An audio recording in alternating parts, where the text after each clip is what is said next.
अथ योनिस्तोत्रम्। ॐ भगरूपा जगन्माता सृष्टिस्थितिलयन्विता दशविद्यास्वरूपात्मा योनिर्मां पातु सर्वदा।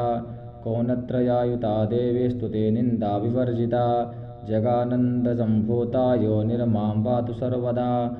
कारित्रिकी कुलन्दलं रूपं योनिपरिशोभितं भुक्तिमुक्तिप्रदा योनिर्मां पातु सर्वदा। वीर्यरूपा शैलपुत्रे मध्यस्थाने विराजिता ब्रह्मविष्णुशिवाश्रेष्ठा योनिर्मां पातु सर्वदा।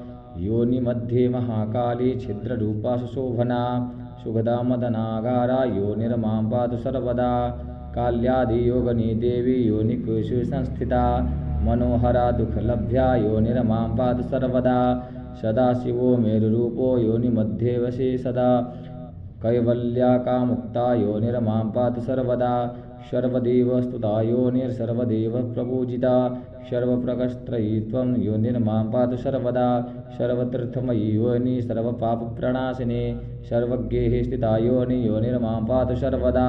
मुक्तिदा धनदा देवी सुखदा कीर्तिदा तथा आरोग्यदा वीरता पञ्चा तत्त्वयुक्ता